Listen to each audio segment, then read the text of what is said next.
We're at Loheac in France for round 8 of the FIA World Rallycross Championship. We've come back from Canada to Europe. We've got 4 events in the next 6 weeks. It's going to be a race towards the end of the championship. We needed an expert to talk to, so I've managed to get hold of Timmy Hansen, of course, won in Canada last time out, and importantly won here at Loheac last year. So let's talk about Canada first of all, Timmy. That was a good result. Yeah, it was a big surprise. I wasn't even in the final to start with, but sometimes you're given these opportunities, and we did eventually use it as best as we could. So the car worked so good in the rain, and from the back, there was nothing to lose, obviously, and I could feel the grip in the car, and I saw I was gaining, and suddenly when I came out ahead of Andrea from the Joker, it was like unreal, you know. Now, last time here, of course, you were stood here, I think, on the roof, weren't you, celebrating the win here last year? It was a massive win for Peugeot at home, of course. The car goes well here. We've seen a couple of changes to the track, you were saying.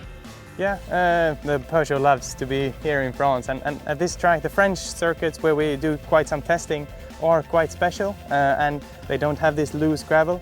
And we see that over here as well, that the gravel section is very stiff. They've actually rebuilt this first gravel section, so it's not as bumpy as it was last year. I don't know if you remember, but into turn 2, there was a massive, yeah. And then the car went really wide or light into turn 2. So I think we will gain some lap time by the track being flat, but it's not so huge difference in the way that it will feel, I think. So we'll recognize the track from previous years, and I hope that will be good for us. Now, what about the guys who are in this championship fight? We've got 4 events in the next 6 weeks. It's absolutely crucial that they don't make any mistakes. This was the situation you were in last year. How can they approach that?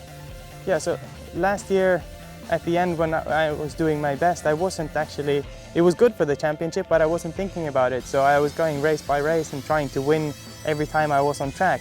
And that is at the end the best thing you can do at the championship. So for Petter and Matthias up front, they got to do the same thing.